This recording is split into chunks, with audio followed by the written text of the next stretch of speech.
In a letter to a friend, Thomas Jefferson wrote about writing the Declaration of Independence. He wrote that he sought to put it in terms so clear and direct as to command their consent. This is how I suggest we consider the importance of clarity in our writing.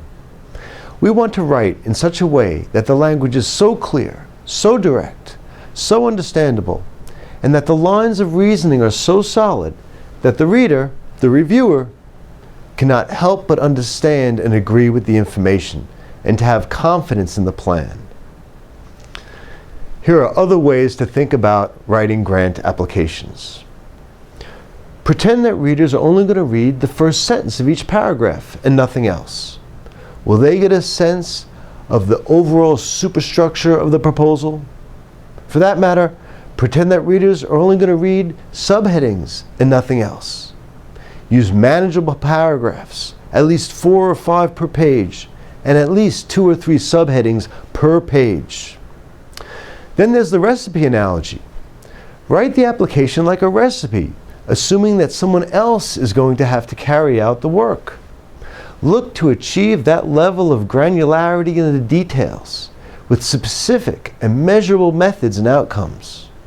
This makes grant writing tough. You have to convey the big picture and the minutiae at the same time.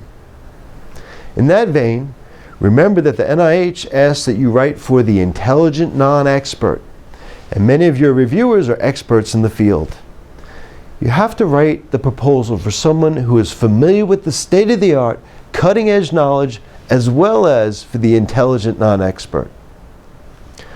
Here's an important one. Pretend that readers are only going to look at the figures and the tables and nothing else.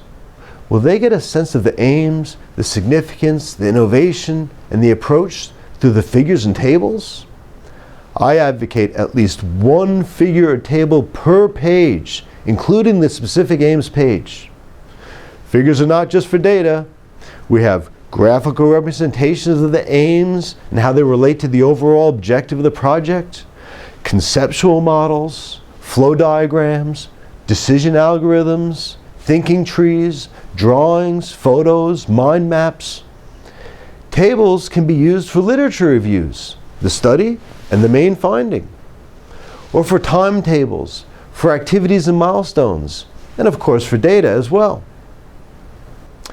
We know that readers like to read figure legends, the captions. In addition to writing what the figure is, use the legend to tell the reader why that figure is important, the benefit of knowing the information. This brings up the feature-benefit model of selling your idea in an objective and scientific way. You do this by emphasizing the benefits of your points, of your approach. The benefits, the importance, the significance, the take-home message, the value. People remember your points because you have gone the extra step to tell them why the information is worth remembering.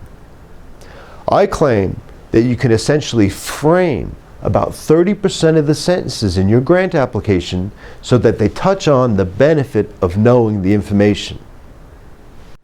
You emphasize the benefits in the specific aims, you do this in the significance, you do this in the innovation, you do this in the approach.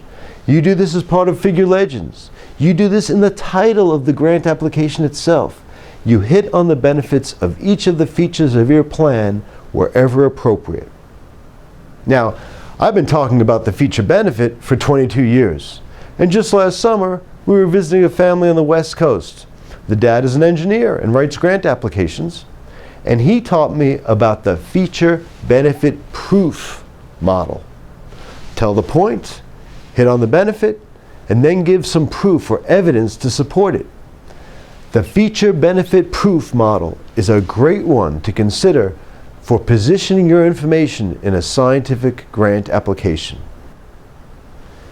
Tell it like a story. Use examples and images. Show your reasoning behind what you're proposing, how you considered these different approaches, reviewed their strengths and limitations, and emphasize the benefits of why you decided on your particular approach. Speak the language of the NIH. Read program announcements and RFAs carefully to get a sense of the terminology and the lines of reasoning. Consult NIH's guidance for reviewers to see what they are asked to examine. Use the NIH's descriptions of their main review criteria as sentence starters for what you write.